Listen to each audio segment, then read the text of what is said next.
What's happening? Back so soon? See, I knew you'd come back. They always come back. So, today, we got another check engine light for you.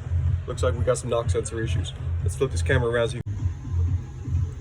Looks like we got NOx raw sensor not ready after dew point enabled check, and SCR inlet NOx sensor error. Both of these, when I open them up, let's see what they say. All right, check the dew point hours. In order to check the dew point hours, I would go to the service routines. I would go to this SCR system tab. Then I would go to actions, after treatment, NOx sensor verification, and I would go ahead and run this for a couple minutes. And then two things would pop up here to show me the dew point hours. In this case, this one is not over 11,000 hours, I believe it was. Yep, 11,000 hours. So, the answer would be no. Replace the SCR inlet NOx sensor and update the software. Hey, that is no problem. Let's go check out this other code. Inlet NOx sensor error. We're gonna go ahead and troubleshoot. Just so you guys can see what we're looking at. Is 553.57 active? Nope. Go to step 3, monitor all this good stuff. Do a little regen and monitor the NOx sensor. Does the efficiency stay above 70? Well, in our case, it did not. I already ran the regen and it was low. So we're gonna go ahead and replace the NOx inlet sensor. You guys ready to figure out how? All right, we're gonna go ahead and remove this fender. 2 bolts here, 2 bolts there, here, and there. It'll come right off.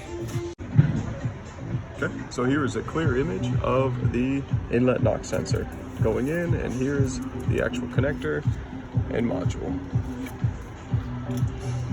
Let's go ahead and take a little clip. Whoop, there it is. Give it a little bit of shake, a little bit of love, a little bit of persuasion. Get these stupid wires out the way.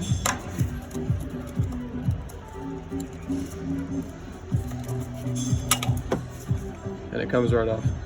I like to lube this up right here, the yellow thing. Otherwise it's gonna be really hard to get out the next time. Go ahead and cut the zip ties. Right here. Wires are nice and loose. I could take a 7/8 wrench or this fancy socket.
If you were to look at the old controller, this is what you're going to get.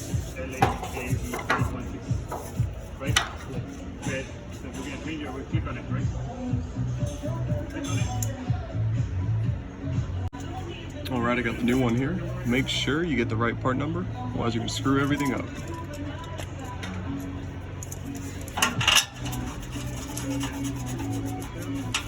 Remember, a 7/8 wrench will work for this. But these fancy sockets work even better.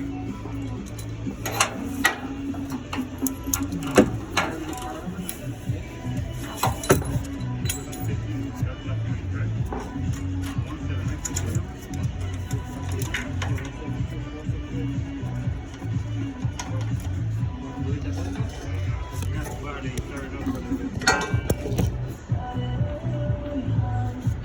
You sure you connected to the power?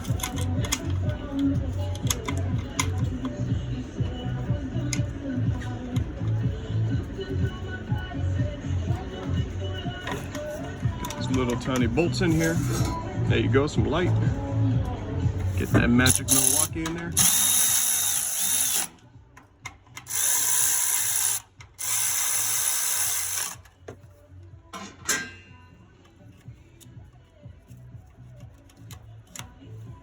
Perfect fit. Tie down this harness.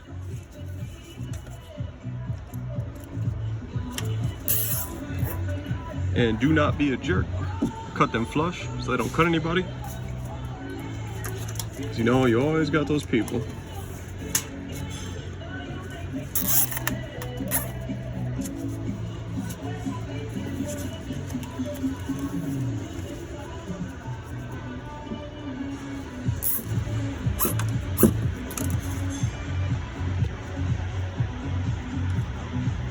Cut them flush.